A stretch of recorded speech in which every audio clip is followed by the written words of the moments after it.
बिना देखे बोलने सबने एक साथ।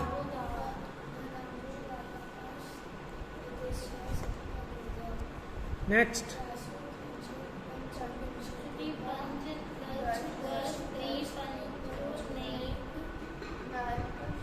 नरक्षत सहस्त्राणी।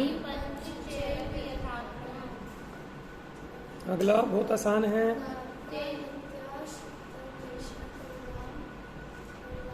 देह वेदना विक्रिया।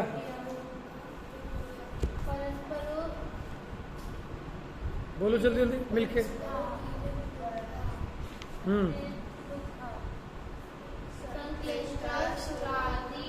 सुरोदीरित।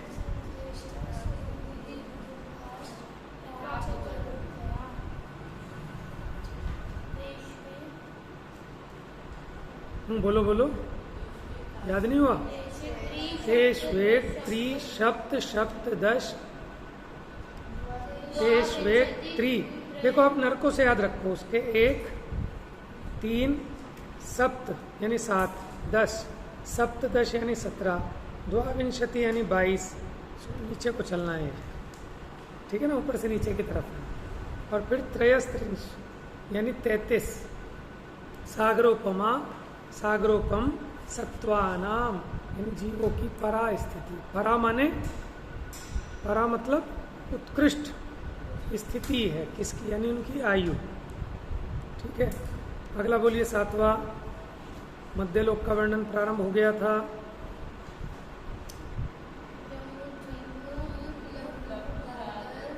दादयः।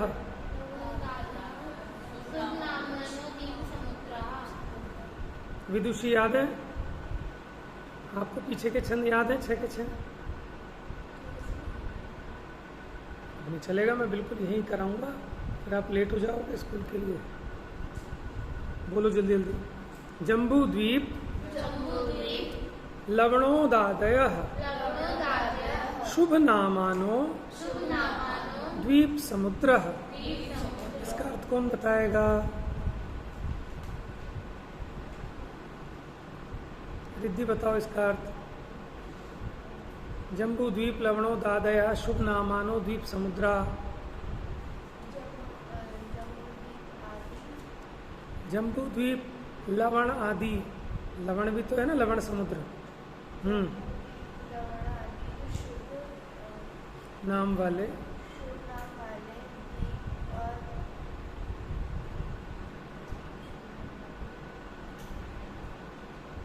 बताओ विदुषी, तुम बताओ इसका।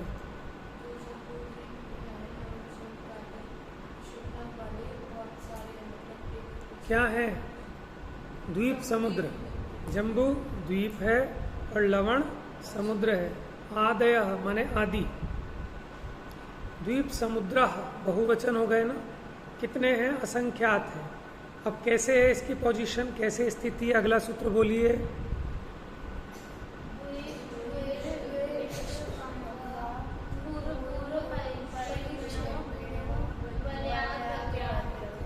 देखो इसका मतलब क्या था।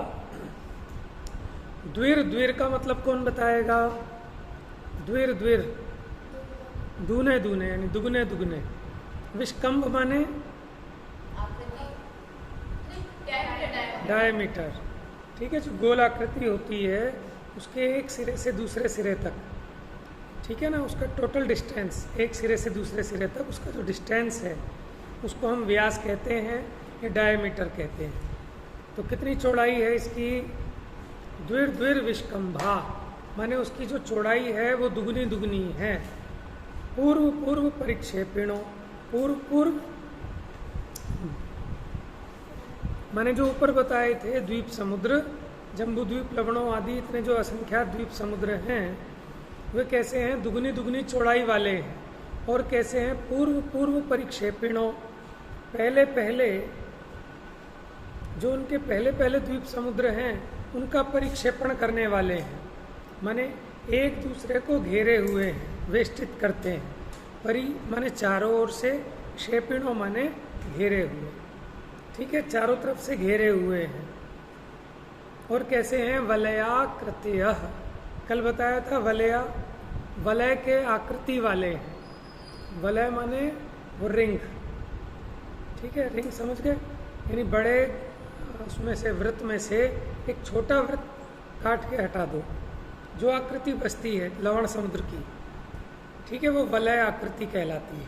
मतलब गोल में से एक पीस कल ये समझाया था, ये देखो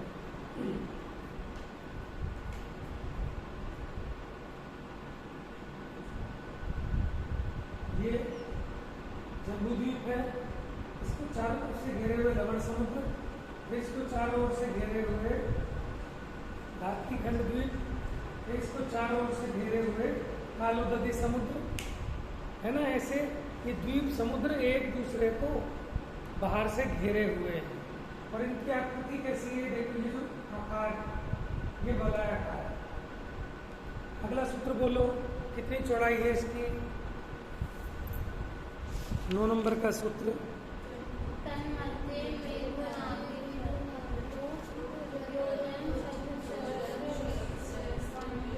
अभी असंख्यात द्वीप समुद्र है, पढ़ना सीख लो एक बार। आज बाकी बच्चे कहाँ नहीं, 3 तो 5 ही, 5 बच्चे एब्सेंट हैं। अच्छा कोई नहीं, आप लोग उनकी हेल्प कर देना फिर, है ना। देखिए, तन मध्य माने उन सबके मध्य में, ऐसे ऐसे जो असंख्यात द्वीप समुद्र है एक दूसरे को घेरे हुए, इन सबके बिल्कुल बीचों बीच तन मध्य मेरु नाभिर्वृत्तो योजन शुद्ध सहस्त्र विष्कंभो जम्बूद्वीप। देखो उन सबके मध्य में मेरु है, नाभि वृत्तो, नाभि के समान मेरु पर्वत है। जैसे नाभि पूरे शरीर के बीच में होती है, ऐसे इन असंख्यात द्वीप समुद्रों के बीच में क्या है, नाभि के स्थान पर मेरु पर्वत। आगे लिखा है योजन शत सहस्त्र। शत सहस्त्र का मतलब क्या है? 1 लाख योजन। 1 लाख योजन विष्कंभ माने चौड़ाई वाला। क्या है 1 लाख योजन चौड़ाई वाला? क्या है? जम्बूद्वीप। ठीक है। तन मध्य मेरु नाभिर्वृत्तो योजन शत सहस्त्र विष्कंभो जम्बूद्वीप। उन सबके मध्य में मेरु है नाभि के स्थान पर। ठीक है। अथवा ऐसा भी ले सकते हैं कि उन सबके मध्य में जम्बूद्वीप है। कैसा है जम्बूद्वीप? 1 लाख योजन विष्कंभ वाला है। ठीक है। और मेरु है नाभिर्वृत्तो। मेरु है नाभि के स्थान पर। ये तो नहीं है, अदिति की है तो।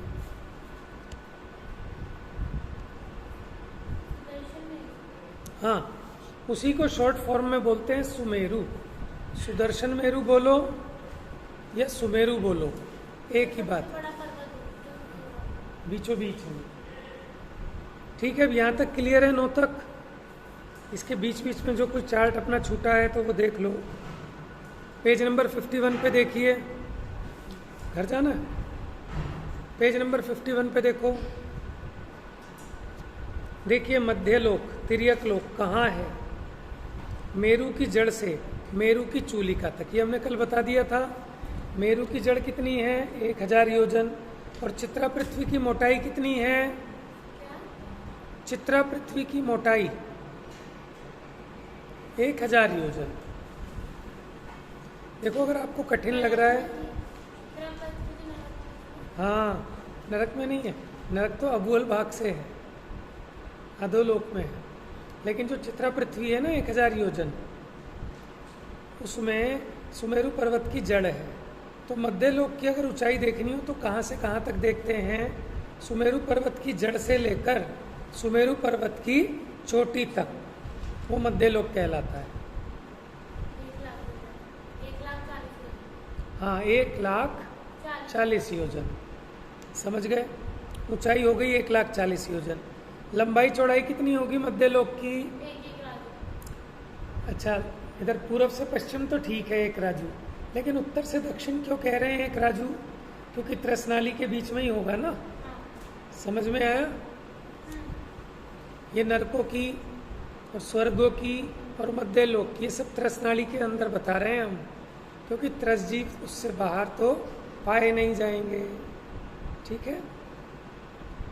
निवास, मध्य लोक में किस किस का निवास है?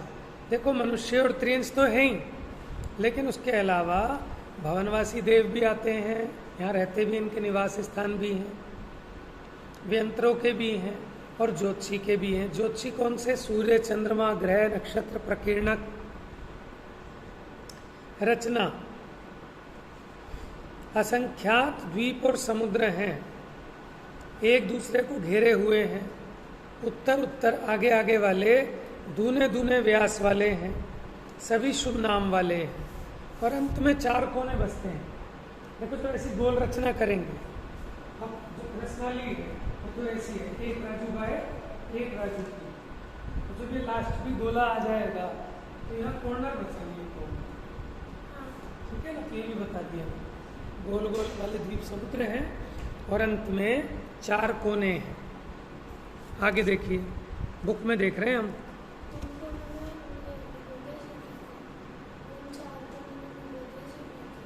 नहीं, निगोदिया तो सभी जगह है, वो कोई विशेष स्थान नहीं है निगोदिया के रहने का। जैसे जो पहला है ना, मैंने जहाँ लाइन खींची है, ये जम्बू द्वीप अगर 1 लाख योजन है, तो इसके बाद वाला एक तट से दूसरे तट तक की उसकी दूरी लवण समुद्र की, वो 2 लाख योजन होगी।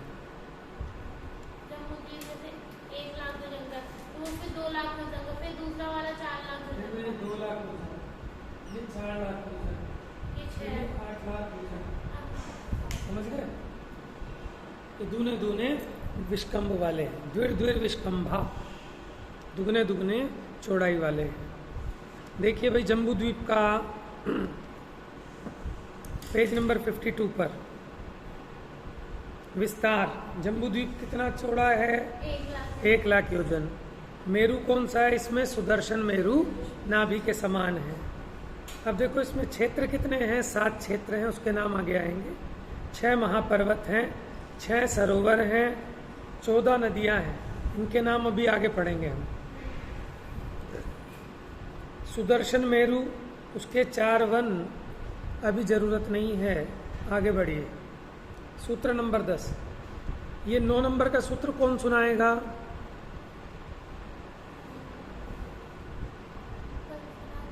हाँ, आप तो कल सुना देना, इन्हें कल बताया था।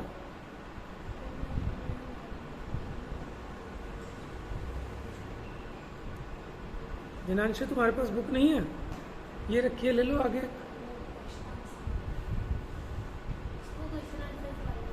अच्छा अच्छा।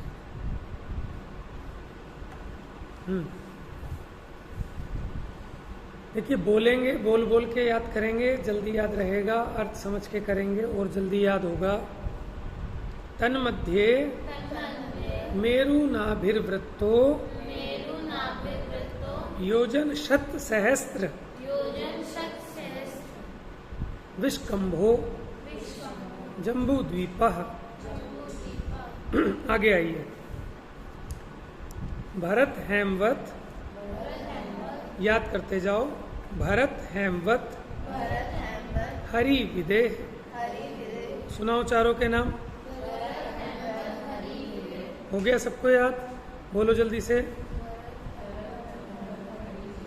भरत हेमवत हरि विदेह। भरत हेमवत आगे बोलो। रम्यक हैरण्यवत। बोलो। रम्यक हैरण्यवत। रम्यक 5वें नंबर का है रम्यक, 6ठे नंबर का है हैरण्यवत और लास्ट है ऐरावत। अब इसको मिला के पढ़ना पड़ेगा। हैरण्यवतैरावत, हैरण्यवतैरावत, हैरण्यवतैरावत, यानी हैरण्यवत और ऐरावत, इनकी संधि कर दी तो क्या बोलेंगे? हैरण्यवतैरावत, हैरण्यवतैरावत। एक साथ पढ़ेंगे जब। Very good. वर्षाः क्षेत्राणि। ठीक है, उनके नाम कैसे हैं? जैसे भरतवर्ष, हेमवत वर्ष, हरि वर्ष, विदेह वर्ष, रम्यक वर्ष, हैरण्यवत वर्ष, ऐरावत वर्ष, क्षेत्राणि। ये क्षेत्र का विभाजन है। इन क्लास में वर्ष के लगा है। वर्ष का मतलब ही क्षेत्र होता है, जैसे भारतवर्ष बोलते हैं ना, भारतवर्ष। अब ये आज पेन जो है थक गया है आप लोगों की तरह, लेके आऊँ मैं नया? लाना पड़ेगा आपको। 2 मिनट। 2 मिनट में चलो फास्ट, क्योंकि बहुत कुछ समझाने की चीज़ें हैं। अब मैंने थोड़े सूत्र करा दिए हैं, इतने याद करो फटाफट, आप टाइम मत वेस्ट किया कुछ जल्दी से। भरत हेमवत हरि विदेह, फास्ट। भरत हेमवत हरि विदेह, भरत हेमवत हरि विदेह, रम्यक हैरण्यवतैरावत, हैरण्यवतैरावत वर्षा क्षेत्राणि। कौन सुना सकता है? सुनाओ बेटा। हैरण्य वर्षा विदुषी सुना। वर्षा विदर्शी सुनाएगी पहले।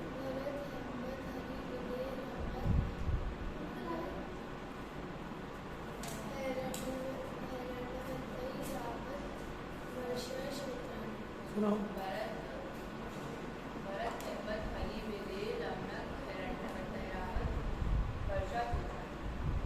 इसका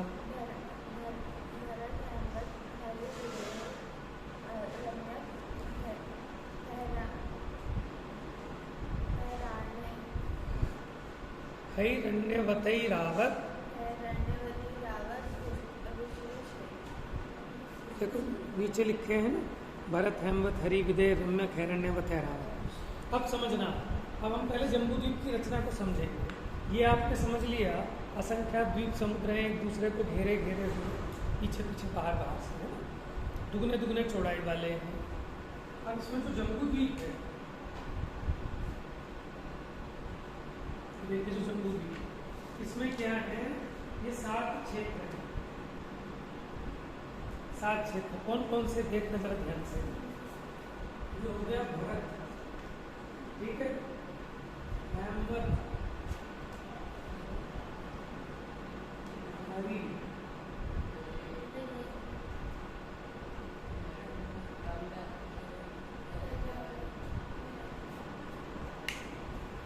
ये है भरत हेमवत हरि विदेह रम्यक हैरण्यवत ऐरावत।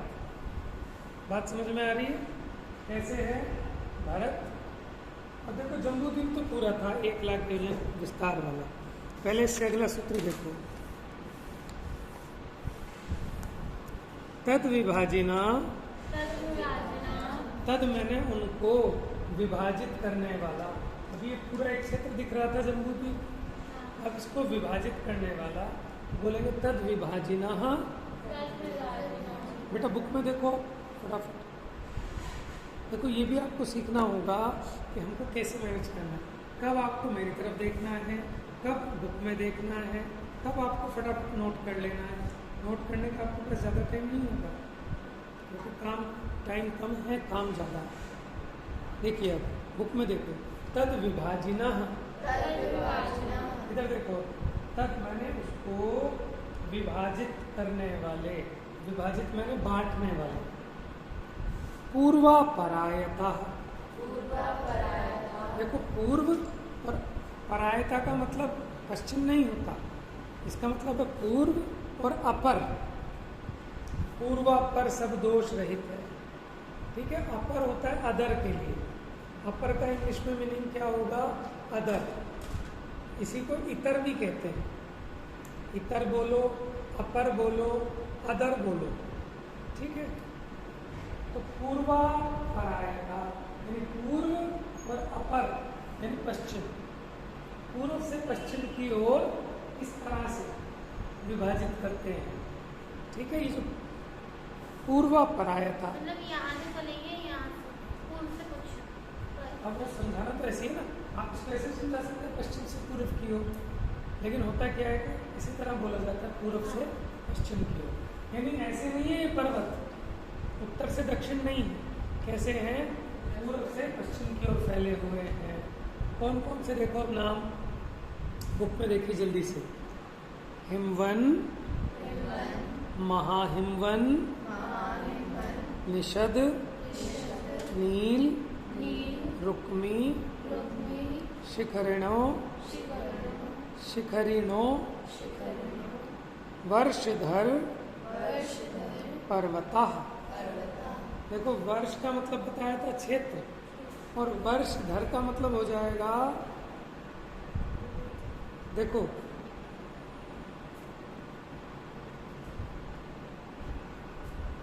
मैंने उनके साथ तो हमने वर्ष लगाया था, और पर्वतों के साथ लगेगा वर्षधर। तो वर्षधर का मतलब ही पर्वत है, समझ में। वर्ष था वो, जैसे भरत हेमवत उनके सबके साथ वर्ष वर्ष लग रहा था, और यहाँ क्या लगेगा, वर्षधर। ठीक है, क्षेत्रों को जो धारण किए हुए, धरे हुए। देखो इनके नाम आपको याद होंगे मेरे ख्याल से, आपने पढ़ा है ना 3 लोक वाला चैप्टर, इसमें वितरक विज्ञान में। तो ये तो बहुत आसान हो जाना चाहिए, आपको तो नाम याद होंगे सबको। भरत, हेमवत, हरि, विदेह, रम्यक, हिरण्यवत, ऐरावत। अब इसमें देखो नाम भी इसमें से याद हो जाएगा अब आपको। बोलिए हिमवन, बोलिए साथ साथ। हिमवन,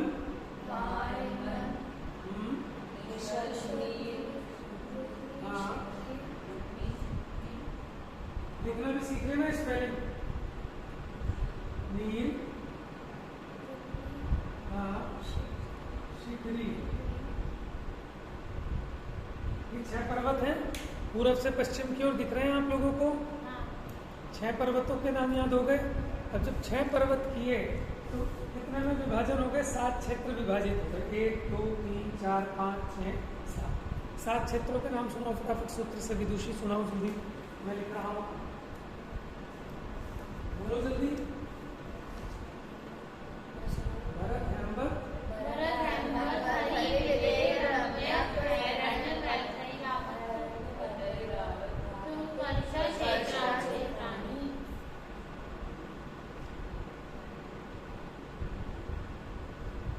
इसमें कोई बताएगा सुमेरु पर्वत कहाँ होगा? बिल्कुल विदेश क्षेत्र है ना। समझ में आया? ये जो विदेश क्षेत्र है इसके बीचों बीच ये सुमेरु पर्वत है। ठीक है, ये भरत क्षेत्र है जिसमें हम रहते हैं। तो भरत क्षेत्र उत्तर में है कि दक्षिण में है? भरत क्षेत्र दक्षिण में नहीं, मध्य में। ओ भरत क्षेत्र दक्षिण में, दक्षिण में, और ऐरावत क्षेत्र उत्तर में। उत्तर में। बात समझ में आ रही है? हम कहाँ रहते हैं? भरत क्षेत्र में।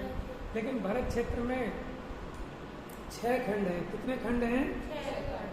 कितने? 6 खंड, 1 आर्यखंड और 5 मलेच्छ खंड। ठीक है, तो ये भरत क्षेत्र की कहानी अभी नहीं बताता, जब आगे आएगी सूत्रों में तब बताऊंगा। तो भैया ये सूत्र किसको याद हुआ? तद विभाजिनः। ठीक है, उनका विभाजन करते हैं, उनको बांटने वाले। पूर्वापरायता, पूर्व से पश्चिम की ओर। पूर्वापरायता, अब नाम बताने चालू। हिमवन, महाहिमवन, निषद, नील, रुक्मी, शिखरिणो, वर्षधर, पर्वतः। पढ़ लोगे? चले आगे। अब आपको क्या समझ में आया? जम्बू द्वीप में, जम्बू द्वीप को बांटने वाले 6 महापर्वत हैं जो कि पूर्व से पश्चिम की ओर फैले हुए। इनके कारण जम्बू द्वीप 7 क्षेत्रों में बट जाता है। इससे पहले सूत्र पढ़ा था ना हमने, कौन से 7 क्षेत्रों में बट जाता है? भरत, हेमवत, हरि, विदेह, रम्यक, हिरण्यवत, ऐरावत, वर्षः क्षेत्राणि। समझ में आ गया? अब आइए, अब इनका रंग बताते हैं। हेमार्जुन, इन पर्वतों का रंग। हेमार्जुन, तपनीय, हेमार्जुन तपनीय। हेमा कौन है? हेमा मालिनी नहीं, हिम, हिम हिम देखो हेम, ये जो शब्द है हेम का मतलब होता है, हमने एक दिन बताया था ना, जल फल वसु सजी हिम था। हिम माने सोने का, हेम हिम इसका मतलब है सोना। अर्जुन माने चांदी जैसा, हिम माने सोना जैसा और अर्जुन माने चांदी जैसा। तपनीय, तपनीय मैंने सोने को तपाओ, कैसे रंग का हो जाता है, लाल हो जाता है ना, तो तपनीय मैंने तपे हुए सोने जैसा। वैडूर्य, वैडूर्य मणि होती है एक, मैंने भी नहीं देखी, सिर्फ शास्त्रों में पढ़ा है, ठीक है, उस वैडूर्य मणि जैसे रंग वाला। फिर आ गया रजत, रजत माने भी चांदी और हेम माने सोना। हेम मया यानी उस मई है। ये 6 पर्वत क्रम से, यानी हिमवन होगा सोने जैसा, चांदी जैसा, तपाए हुए सोने जैसा।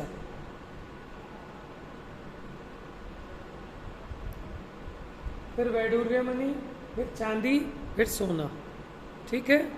और आप ये देखना, ये जो विदेश क्षेत्र से जो जैसी इधर की रचना है, बिल्कुल वैसे ही इधर की रचना, जैसे भरत में है वैसे रावत में, ध्यान देना इधर। रिद्धि जैसी हेमवत में है वैसी हिरण्य में, जैसी हरि में है वैसी रम्य। माने इनके साइज, यहाँ पर्वतों का, सरोवरों का, सबकी रचना है जी सेम सेम, समझ में है। तो अभी हमने देखा ये जो पहला पर्वत है ये सोने जैसे रंग वाला है, तो वो भी सोने जैसे रंग वाला उधर से। ये चांदी जैसे रंग वाला है, कौन सा, महाहिमवान, तो रुक्मी भी चांदी वाले रंग जैसा। हाँ, इसमें थोड़ा सा अंतर पड़ गया। ये निषद है तपाए हुए सोने के समान और ये वैडूर्य मणि के समान।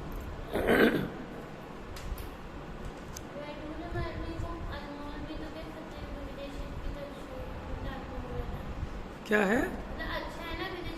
नहीं, उससे मतलब नहीं है, यहाँ तो उसका रंग बता रहे हैं, ठीक है। ये वैडूर्य मणि कुछ नीले से रंग की होती होगी, इसको वैडूर्य नीलमणि भी कहते हैं। अगला आइए, इन्हीं पर्वतों के बारे में चर्चा चल रही है। मणि विचित्रा पार्श्वा उपरी मूले चतुल्य विस्तारः, चतुल्य विस्तारः, तुल्य माने समान विस्तार वाले हैं। कहाँ? ऊपर में और मूल में। हम क्या सोचते पर्वत कैसा होगा, नीचे से चौड़ा और ऊपर जाके वो संकरा हो जाएगा, ऐसे नहीं, ये दीवार की तरह है, नीचे से ऊपर तक समान चौड़ाई में, समझ रहे हैं? नीचे से ऊपर तक जो इसकी चौड़ाई है पर्वत की, वैसे तो ऐसा सोचते हैं ना, ऐसे होंगे, ऐसे ऐसे नहीं, नीचे से ऊपर जैसे दीवार होती है अपनी चौड़ी दीवार है, इस तरह से समान। मणि विचित्रा पार्श्वा, इसके पार्श्व भाग, पार्श्व होते हैं इधर इधर के, यानी जो आपकी सतह फेस दिखाई देता है इसका, ये कैसे हैं? विचित्र विचित्र मणियों से, ठीक है, इस बने हुए हैं। इनके पार्श्व मणियों से चित्र विचित्र हैं, यानी मणियों जैसे इसके पार्श्व भाग हैं। और कैसा है? ऊपरी मूले चतुल्य विस्तारा, ऊपर से नीचे तक यानी मध्य में भी समान विस्तार वाले। घर जाना, पेट में दर्द हो रहा है, पीछे जाके लेट जा। ऊपर से नीचे तक समान विस्तार वाले, ठीक है। पढ़े अब इसको, यानी किसकी बात चल रही है? ये पर्वतों की। कैसे हैं पर्वत? वो संख्या में कितने हैं? 6 हैं। उनके रंग बता दिए आपको। फिर इनके पार्श्व भाग कैसे हैं? देखो, मणियों से चित्र विचित्र हैं, यानी अनेक प्रकार के अलग अलग मणियों से ये रचे हुए हैं। पार्श्व भाग यानी जो हिस्सा आपको दिखाई देता है, जो बाहर की सतह है, उसको कहते हैं पार्श्व भाग। जैसे बोर्ड का पार्श्व भाग कौन सा है जो आपको इधर दिखाई दे रहा है? जैसे मैं कहूँ ये बोर्ड का पार्श्व भाग कौन सा है? ये जो नहीं बॉर्डर में तो दिखाई दे रहा है, ये पार्श्व भाग, ठीक है।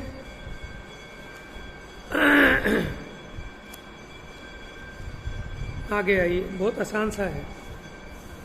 अब ये जो पर्वत हैं, हर एक पर्वत के ऊपर एक एक सरोवर है। क्या है? देखो ये पूरी की पूरी रचना, जब आप जम्बू द्वीप में गए थे तो वहाँ आप देख सकते थे, उसका नाम ही जम्बू द्वीप है।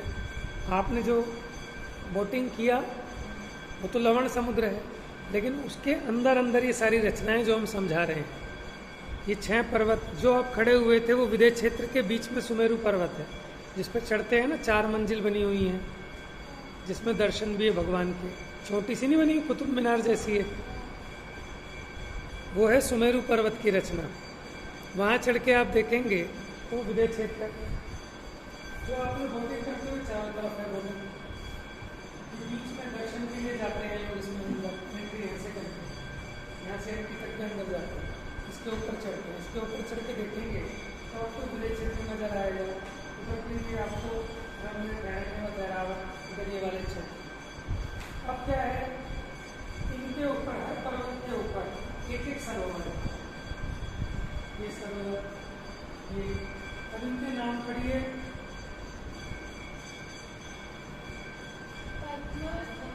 देखिए पहला सरोवर भरत क्षेत्र से चल रहे हैं, ठीक है, उसी ऑर्डर में चलेंगे जैसे हम चले थे भरत हेमवत।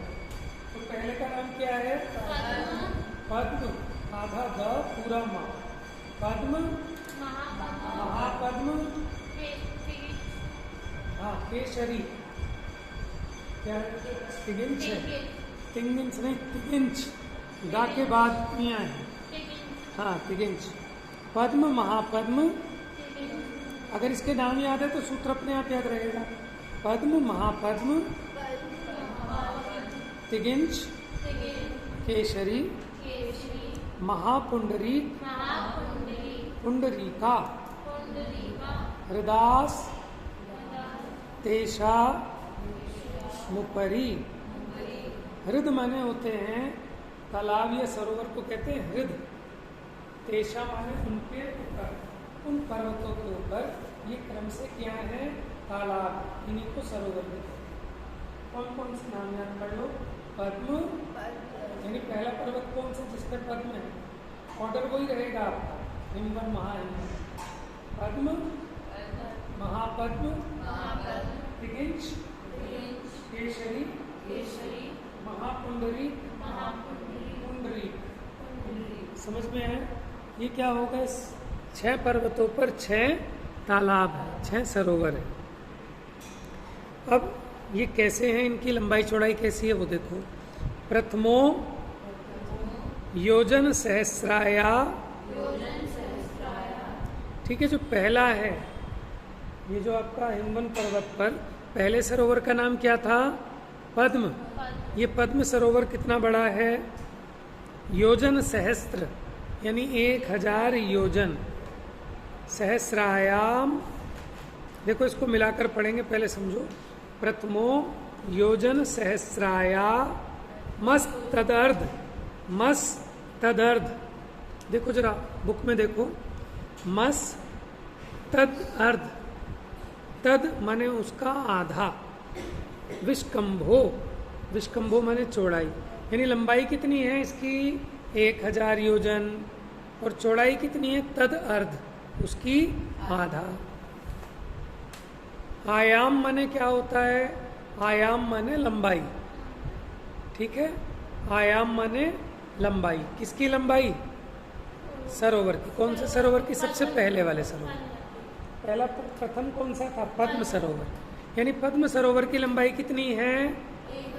1000 योजन, और उसकी चौड़ाई कितनी है? आधी। कितनी हो गई? 500 योजन। कितनी? 500 योजन। तो देखो इस सूत्र का अर्थ, प्रथमो योजन सहस्राया मस तदर्ध विष्कंभो हृदय। ठीक है, अर्थ समझ में आ रहा है इसका? इसकी गहराई और देखते हैं। अब गहरा कितना है? 10 योजनावगाह। अवगाह माने उसका अवगाहन यानी उसकी गहराई कितनी है 10 योजन। अब मुझे कोई बताएगा इसकी डायमेंशन, जल्दी से बताओ कितना लंबा है, कितना चौड़ा है, कितना गहरा है।